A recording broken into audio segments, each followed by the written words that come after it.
Hello, beautiful minds. How are you doing today? I hope you're keeping safe. Please make sure you protect yourself. COVID-19 is real and it's affecting a lot of people out there.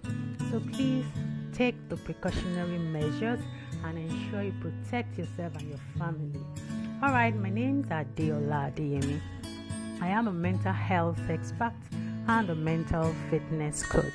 I help young people, especially women, become better persons to live a happier, healthier, and more fulfilling life by teaching them practical ways to prioritize their mental health and be intentional about it.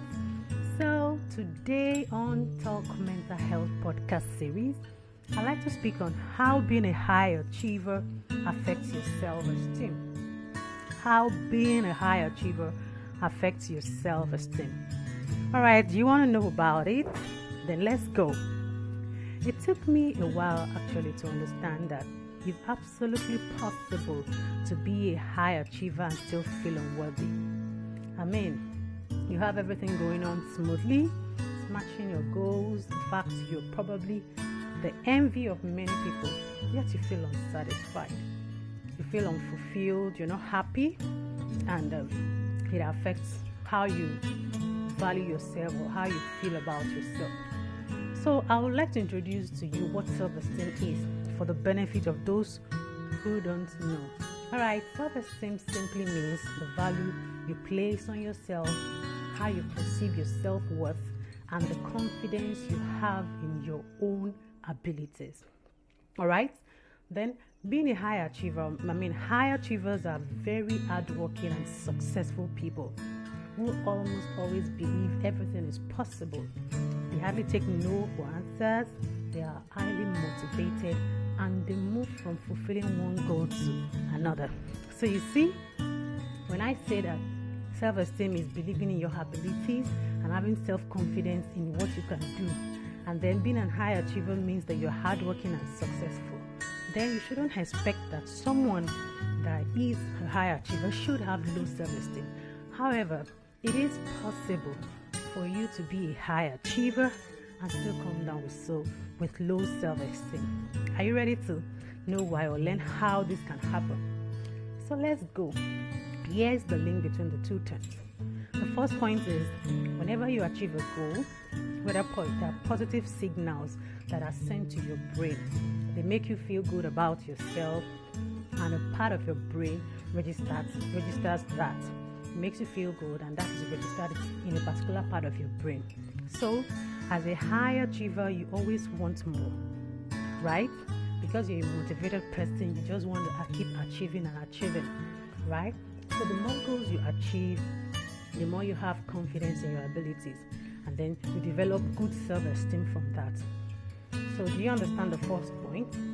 Then it now gets to a point that your brain becomes accustomed to those goals that you've achieved. Like you feel like, oh, you're used to it, you get used to it. So you don't get that positive feelings that you had initially from those achievements.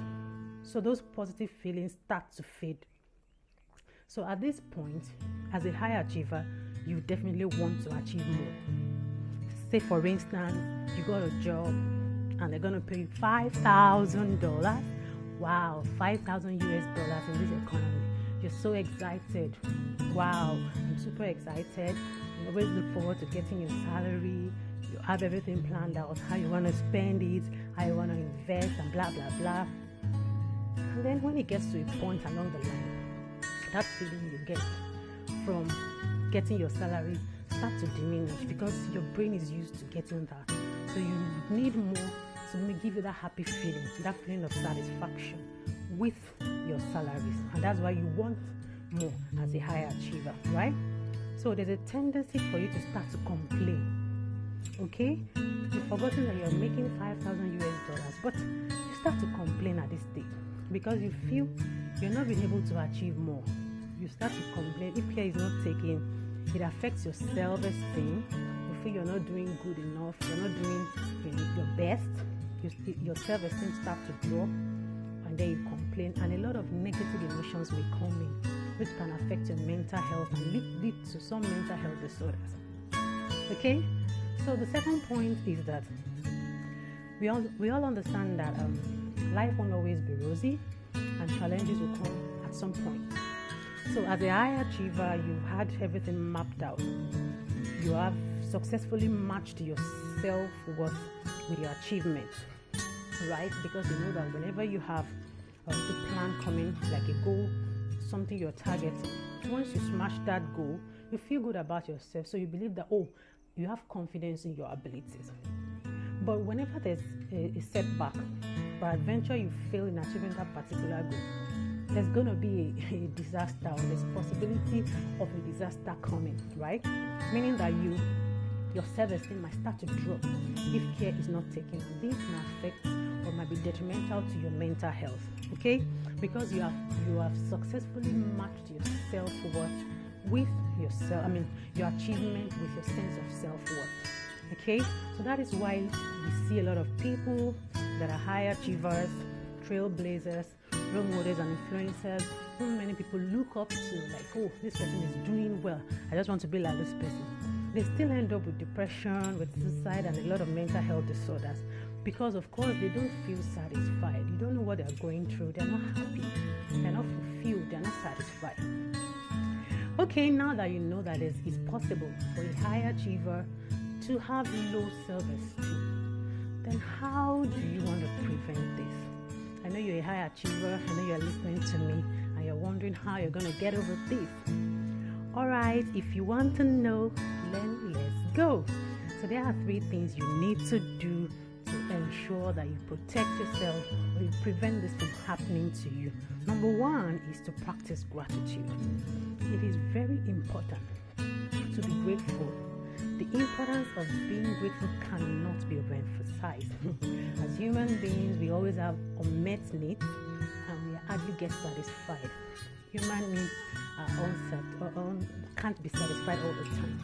So they are unsatiable. We always want more and more. So the only way to make ourselves feel good from time to time and maintain a good state of happiness is to ensure that we practice gratitude. So as a high achiever, number 1 thing you want to do is to ensure that you practice gratitude. Gratitude shifts your focus from your needs to the things you already have, thereby giving you a positive mindset. Okay? So number 2 is embrace your imperfections. Okay? As a high achiever, there's tendency for you to be a perfectionist. Like, I want this thing to be perfectly done. I want to achieve my goal. I just want to always do this and do that and blah, blah, blah. But hey, you need to understand that no one is perfect except God. Let that ring a bell in your head. Let it stick so you understand that whenever you do it, you may not work out as you've planned. So you don't get too hard on yourself. You ensure that you're ready to embrace your imperfections. When things don't work out as planned, be ready to learn from them and move on. Then the 3rd point I would like to raise, which is number 3, the last but not the least, is separate your person from your achievement. It is a very important point. Separate your person from your achievement. You are a valuable person. You are worthy. You are lovable. You are an amazing person with or without your achievement. Okay? So you just need to understand that those things you're able to accomplish in life are just addendums. They are addition to you. Whether you achieve or not, whether you can smash your goals or not, you are already valuable. So once you can do that, whenever things don't work out as planned, you're able to separate them and you're able to find a way of trying again, learn from them and move on. Okay? So yeah, those are the 3 points I'd like to tell you today in today's class on how being a high achiever can affect your self-esteem. So don't forget to like, comment, and share. And then let me know your thoughts in the comment section. And don't forget to also follow Talk Mental Health Niger on Instagram and Facebook. And be intentional about your mental health. Bye, guys.